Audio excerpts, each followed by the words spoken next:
एक मर्तबा मानसहरा जाते हुए तूफान बादे बारह ने जनरल ज़ियाउल हक के हेलीकॉप्टर को घेर लिया। आपके हुक्म पर हेलीकॉप्टर फौरी तौर पर जमीन पर उतार लिया गया। जिस जगह हेलीकॉप्टर उतरा उसके करीब ही एक छोटा सा घर था। जनरल साहब सिविल कपड़ों में थे। छप्पर के नीचे एक बूढ़ा शख्स बैठा था। जनरल साहब ने उस बाबे को सलाम करने के बाद पूछा, बाबा जी, मैं यहाँ नमाज पढ़ लूं? बाबे ने कहा, बेटा पढ़ लो। जनरल साहब नमाज पढ़ने के बाद बाबा जी से मुखातिब होकर कहने लगे, मेरे लायक कोई खिदमत हो तो बताएं।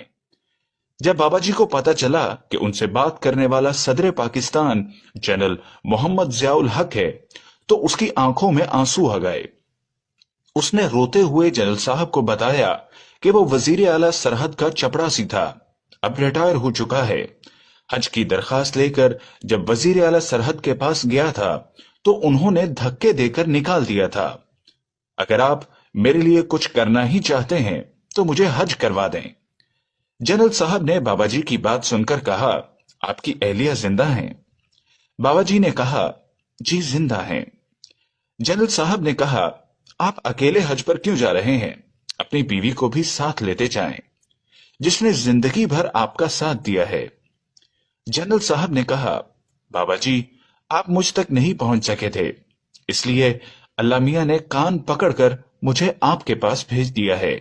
जनरल ज़ियाउल हक को खाना काबा में इमामत करवाने का एजाज उस वक्त हासिल हुआ जब ऐन नमाज के वक्त इमाम काबा इमामत के मुसल्ले से ये कहते हुए हट गए कि मुसलमानों के इमाम तो आप जनरल साहब आप हैं, आप इमामत करवाएं। फिर जब उन्होंने नमाज में कुरान पाक की तिलावत शुरू की तो आंखों से आंसुओं की झड़ियां और हिचकियां बन गईं। जनरल साहब खुद भी रोए और उनकी इक्तदा में नमाज पढ़ने वालों पर भी रिक्कत तारी हो गई। फिर एक मर्तबा आप मस्जिद नबवी में रोज़ाए रसूल सल्लल्लाहु अलैहि वसल्लम पर हाजिर हुए तो गवर्नर मदीना ने आपसे दरखास्त की कि अगर रोज़ाए रसूल सल्लल्लाहु अलैहि वसल्लम के अंदर जाने के लिए उन्हें बुलावा आए तो वो उन्हें भी साथ अंदर ले जाएं।